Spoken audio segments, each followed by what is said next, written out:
Why and how I am a skeptic, freethinker, Judeo-Christian. Yes, I consider myself a skeptic and a freethinker. But how is that? Is it possible to be those things as well as a Judeo-Christian at the same time? Well, I definitely believe that words have meaning. And if they didn't, of course, you wouldn't understand anything that I'm saying. But of course, language and definitions change and have various meanings. In fact, I find it kind of fascinating that sometimes when debating terminology, it seems that people who believe in evolution the most will demand that language be frozen in time with one certain set definition, allowing for no other or no change or variation. Which leads me to just simply point out the fact that there are various forms of definitions, various levels of definitions for words. For example, there's etymological definitions, grammatical definitions, there's philosophical definitions, there's scientific definitions, there's theological definitions, which is why ultimately context is king. Context ultimately determines meaning, regardless of anything else. Context determines the meaning of a word. That is why I can refer to myself as a skeptic and a freethinker and not be subject to somebody's preferred definition. So let me tell you about what I mean by skeptic to begin with and how I became one. By skeptic, I refer to having a healthy dose of doubt and a healthy demand for evidence. And again, for evidence, there's various levels of evidence. Now, it seems to me that a lot of people nowadays who apply the term skeptic to themselves, they're really cynics. They're really cynical, and they use the term skeptic or skeptical. They might even be hiding behind it, but they're really cynics, which is not, I will not believe until, but rather, I will not believe, period. There's a difference there. Now, I was not born in the United States, and I moved to this country when I was 9. And for whatever reason, of all the memories I have previous to being 9 years old, I can never quite place how old I was. So I will just refer to that time frame in my life before the age of 9. So where I was born, we do not have the tooth fairy. We have the tooth mouse or the teeth mice. And I recall being extremely upset with my parents when I found out that, in fact, there was no such thing as the teeth mice, but that they were the ones taking the tooth from under my pillow and depositing money under it. I was extremely upset as a child.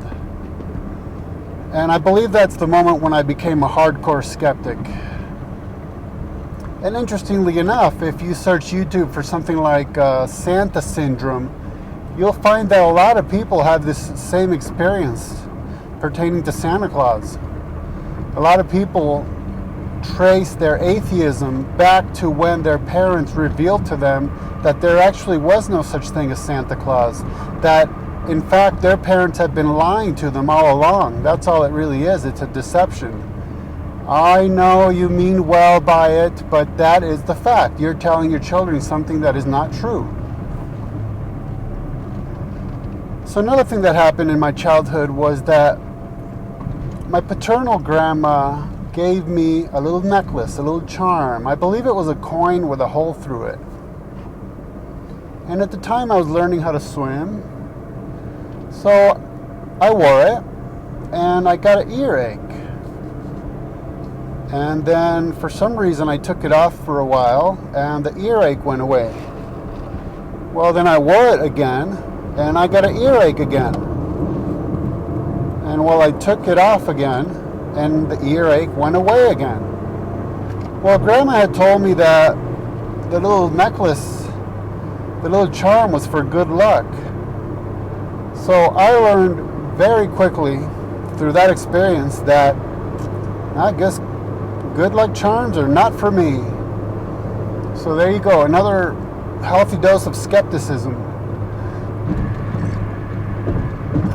So not only do I not believe in good luck charms, but I don't believe in luck, period. So anyhow,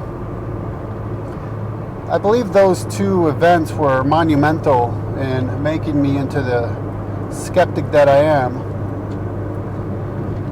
And in fact, you know, a lot of people refer to doubting Thomas, the apostle in the Bible, but I like to think of him as skeptical Thomas. I mean, the Bible doesn't refer to him as doubting.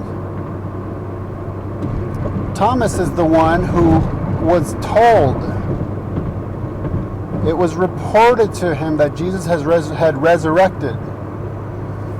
But he did not, he stated outright that he would not believe the report until he saw the evidence for himself.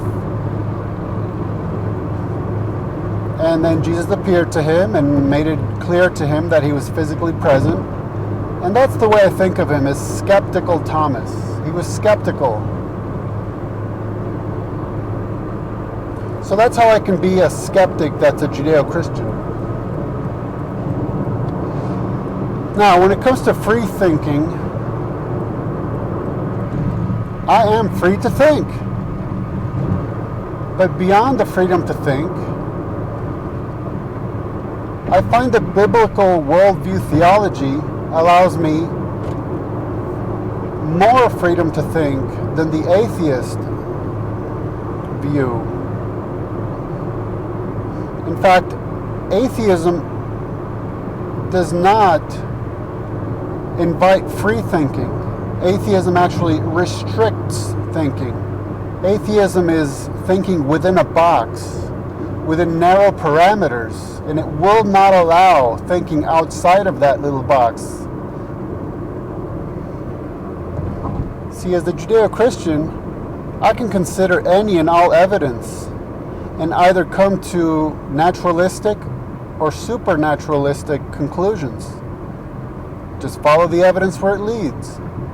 But as an atheist, you must restrict your thinking, as you are only allowed to come to materialistic or naturalistic conclusions. It restricts you. It will not allow anything beyond its narrow parameters. So that's very simply and basically how I can be a Judeo-Christian who is a skeptic and a free thinker.